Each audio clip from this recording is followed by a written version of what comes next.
Way up north, halfway between the British Isles and Iceland, is a small group of islands known as the Faroes, a Nordic word meaning fairyland. And a fairyland it is, where every town and village looks like a painting by Norman Rockwell. Picturesque villages with beautiful harbours. Towns with expensive, trendy shops. Buses that graciously bow down to receive passengers. Unparalleled freedom, including the right to smoke without fear of harassment from health Nazis. Just about everyone here owns a late model car. Not that there is any place to go, really, but if owning a car is what it means to be human, they've got it all. In fact, the Faroese enjoy the highest standard of living in all of Europe, a wealth based on their highly advanced fishing industry. There is no poverty here because the Faroese discourage large corporations from monopolizing the catch and forcing everyone else into low-paying jobs. Located far from Mexico or any other overpopulated nation, the Faroese had little choice but to automate the jobs that no one wanted, such as the business of sucking guts out of fish.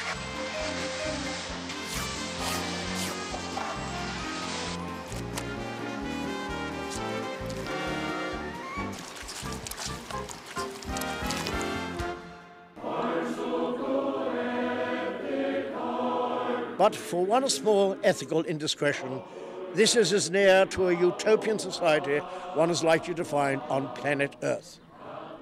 Every so often, perhaps 4 or 5 times a year, a fisherman will happen upon a passing pod of pilot whales. The fisherman will radio others, and together they will herd the pod into a channel that has no exit, a dead end in more ways than one. Waiting for the whales are hundreds of villagers who celebrate their arrival in a most peculiar way.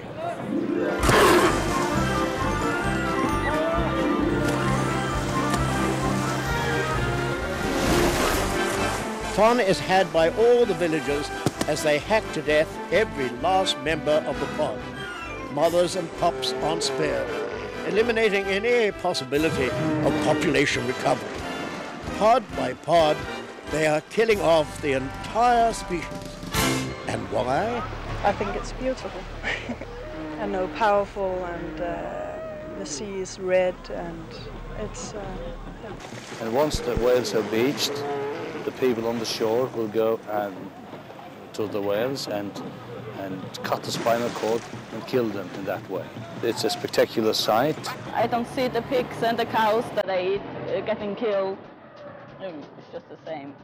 And it takes normally about 5-10 seconds to kill a pilot whale, if it's done correctly.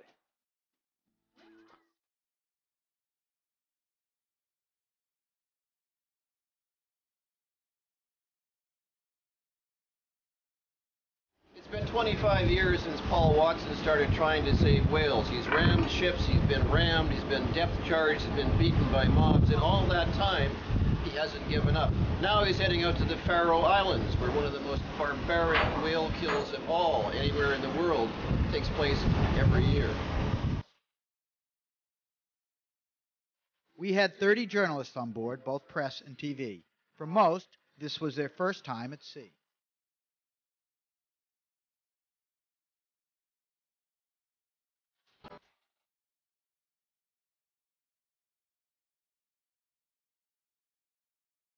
When the bell rings, you gotta get your tail down here with your life jacket. The lifeboats will be released on the captain's orders, and if he's dead, on my orders. In reality, though, what we would probably do if the ship is sinking is get as many people as we can into one life raft so we can share body heat, keep our bodies warmer. The one person on board we would most like to share body heat with was a Dutch movie star named Kim van Kooten. Some slick producer promised her a role in a feature film about Paul Watson, one of several that would never get made. So what brought you out here? Well, in the first place, the part in the movie Ocean World. Oh, my phone is ringing. Oh. The camera or just... And what is your part? I play the role of Chantal, the lesbian vegan cook. Kim kept the media occupied while Watson and I drummed up some sort of conflict for the press. We would get all sorts of conflict if we entered Faroese waters. Police, customs officers, and maybe even a warship. Outside of their economic zone, you know, they really have little or no jurisdiction. The further we are away from anything that they would consider their waters at all, is the better off we are. So we were very careful to stay just outside the 3-mile limit. Watson, as I've said, is a brilliant tactician. He's always thinking 3 moves ahead of everyone else. He decided we might get some media attention if we ran a blockade, a whale blockade. Tell them to hit the whale sounds and hit them hard. We gotta go get them. So for a couple of days we circled the islands playing orca whale sounds over the ship's loudspeakers. 3 on deck and another underwater for the benefit of the whales. According to the data that Seabed Industries provided, pilot whale will respond at a range of half a mile. So we'll lower it down and we can adjust the sound, and we try to find the frequency or the range of the sound on the volume here. It's very simple. Orcas are the natural enemies of pilot whales, so supposedly we were saving them from the Faroese slaughter by scaring them away from the islands. Got it? Got it? Got it? Meantime, to keep the media people happy, we gave them all the B-roll material they could possibly use to flesh out their stories. We took them out in Zodiacs and brandished our magnificent squirt guns. We unrolled barbed wire as a defense against boarding parties. We donned our survival suits, put on gas masks, and set off smoke canisters, for no other reason than to make pretty pictures. Hey, look at me, guys. Hey, look at me, guys. Say what you will, we give good B-roll. As to the real story, here's a confession. The whale songs we were playing weren't orcas at all. They were humpbacks, a harmless species that no other whale fears. Even worse, we lied to everyone about the underwater speaker. There weren't any. We made no effort to hide the fact that there was nothing on the end of our audio cable. If you noticed, good for you. No one else did. Not the reporters, anyway. They get paid by the story, not the facts. But the whale songs were never intended to scare away whales. Like Homer's sirens, they were meant to attract, not repel. And they attracted a whole boatload of Faroese police. And where there's police, there's conflict. Just what all the reporters needed to justify their per diems. Police and custom officers want control there? Police and customs, they want us to stop. This is police and custom want to control you. Would you please stop the ship? We haven't entered Faroese waters.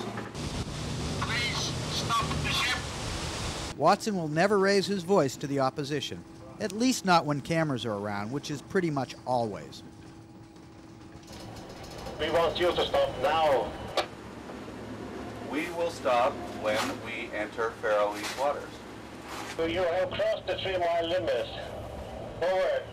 Well, not according to my radar. Looks to me pretty clear. 6 miles here, 6.8 miles there. I have right of passage through these waters. That means that you are going to make sure that no whales are coming ashore. Roger.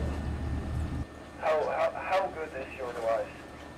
Well, we paid enough for it, so I hope it's good. So we'll just have to see. I think we'll be able to cover everything except for the southern island. Yes, but we are doing it our way, and you have already crossed the border, and we want you to stop so we can come on board. When I cross the 3-mile limit, then I will request you to come on board. Our game was to create enough conflict to keep the onboard media happy, and there was no one better suited to the task than our press secretary, Frank Trinkle. We called him Mini-Me because of his tendency to dress, talk, and even pose like Watson. He kept in constant touch with various news agencies via his satellite phone. Tell them that we are in international waters and an attempted act of piracy has been committed on the Ocean Warrior in international waters. Trinkle had the unusual ability to blow the most trivial event way out of proportion to reality. We need to put this out. It is an act of piracy. Mr. Actor. We were never quite sure whether he was acting or whether he actually believed his own line of crap. They're getting really close. Are you prepared to spend time in jail for this case? If it's necessary. So far, this is the most frightening vessel I've ever seen. Jovial visits as well, apparently.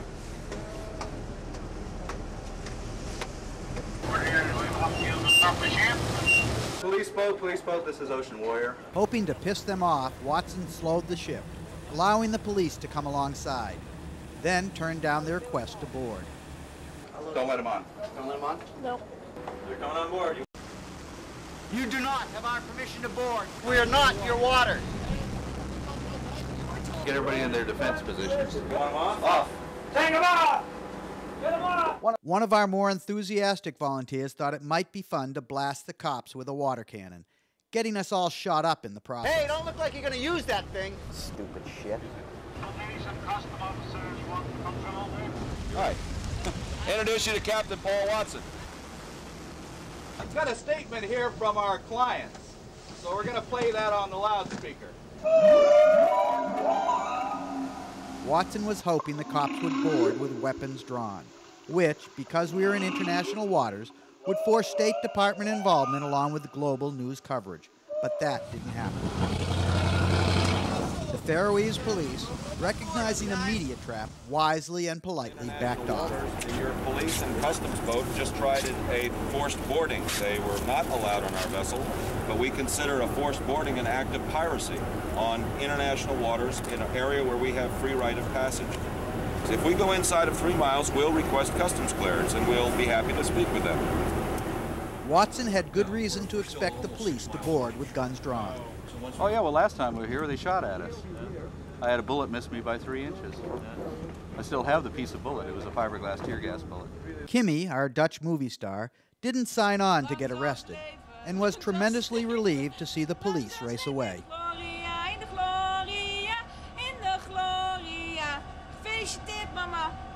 Everyone on board saw the police departure as a small victory for the planet, not realizing that from our perspective, it was a tactical flop. Be swift, make noise, no nonsense makes no sense at all. Somebody likes it. Forget what you don't know. Sell us. That's Dinah. I had the tiniest little thing for her. No, I mean, well, I didn't mean that. We're halfway through here between the islands and we're slowing down so that the tour boat can get pictures. They phoned and asked if we would, and we're obliging. Next step, I guess, is to sell t-shirts, postcards, and videos. The police confrontation caused enough of a stir among islanders to attract a small flotilla of tourists wanting pictures and autographs, and best of all, a boatload of Faroese journalists starving for a story. This is exactly what Watson wanted. A chance to preach the party line to the islanders from a high position, like the Pope on his balcony. Usually, the first question anyone asks is why bother saving a few pilot whales? They're not endangered. The fact is that nobody knows how many whales there are out there. The Canadian government was killing thousands of them every year from 1950 to 1964. Every year, the Canadian government said plenty of whales, don't worry, they'll never disappear, and in 1964 they disappeared and never came back. The most frequently asked question on any campaign, and probably the dumbest, is why aren't you doing something more important, like saving starving children? Actually, when we're involved with any other issue, they ask us why we're not here. Well, if we're involved with protecting seals in Canada, they ask us why we're not protecting pilot whales in Faroes. So wherever you are, they want you somewhere else.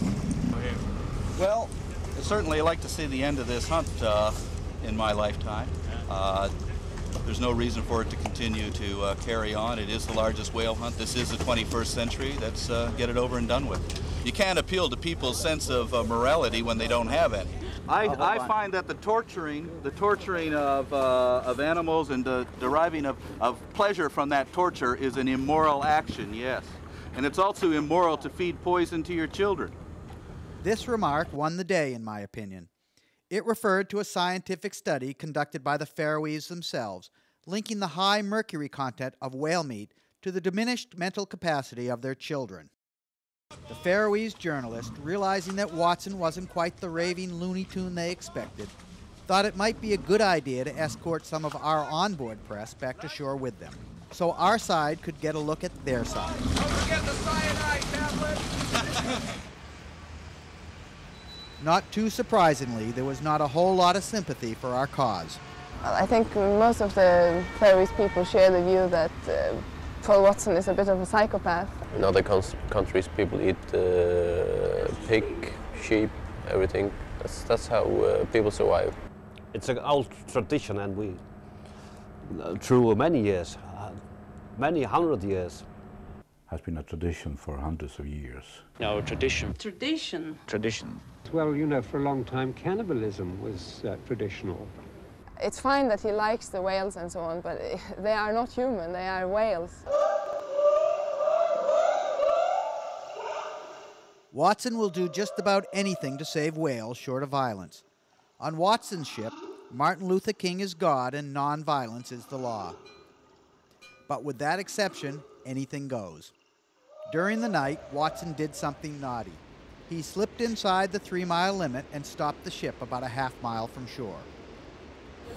We're now in the harbor of Tórshavn, beautiful rustic-looking sort of space, and this is in complete defiance of their orders. The remarkable thing is that no police have showed up, no military.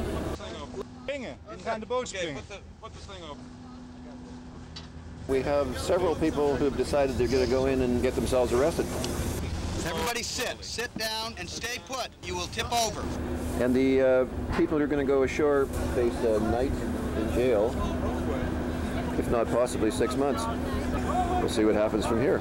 Yeah, it's like it. As far as I can tell, the strategy here is for these people in the little rubber boats to go ashore and be arrested. The question, of course, is whether or not they'll be carried out to sea by the tide.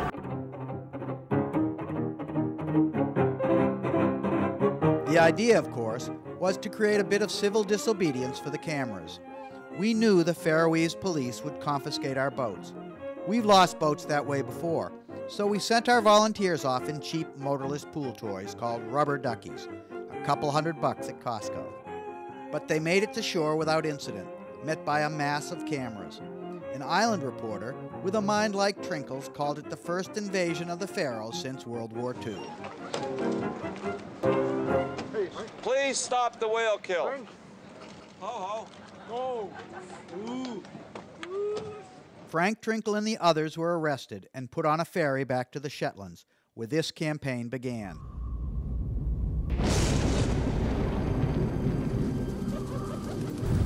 Okay, we're rolling. Sunday afternoon, a bit of a sea, a bit of fog. There's 3 boats coming towards us. One of them may, in fact, be a Danish warship. We've been told that they have some message for us. We'll wait and see what it is. They had a press conference today in which they made some kind of an announcement. We're waiting to see whether they decided that, in fact, that we are in contravention of some law that they've cooked up one way or another. The truth is, the police had every legal right to board now that we were in Faroese waters. Watson decided, with media attention at its peak, that the time was right for the big showdown. Our orders were to treat the police with the utmost courtesy.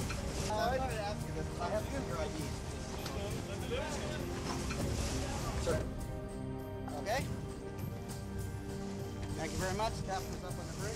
By now, there were more than a dozen TV crews on board, in addition to the ones who came with us in the first place, for a ratio of about 10 news reporters for every newsmaker.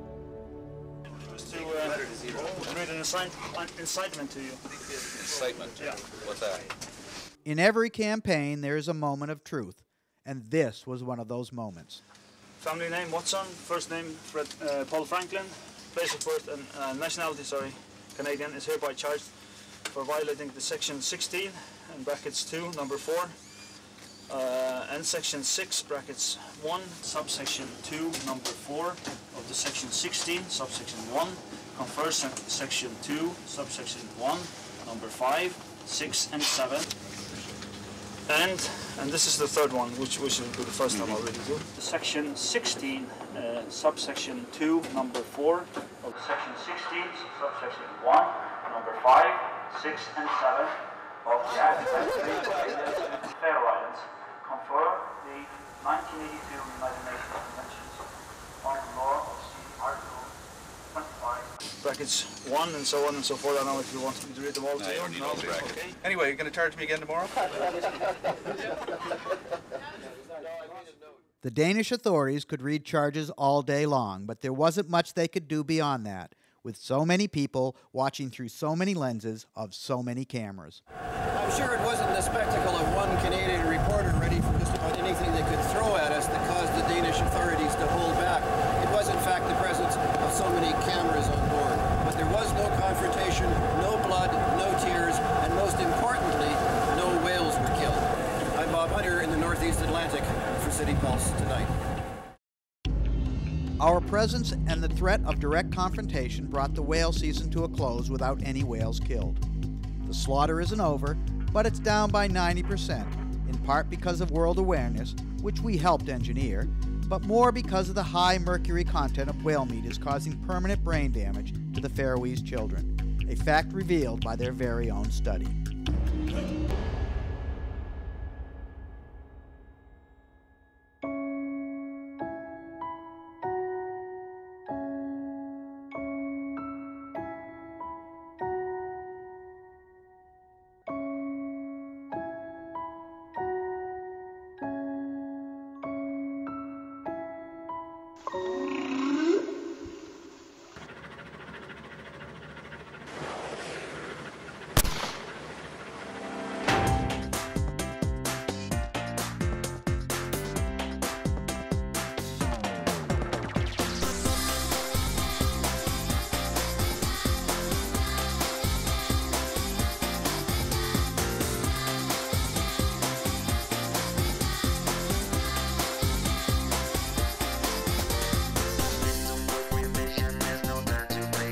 I did not sink those ships, damn it, but I know who did.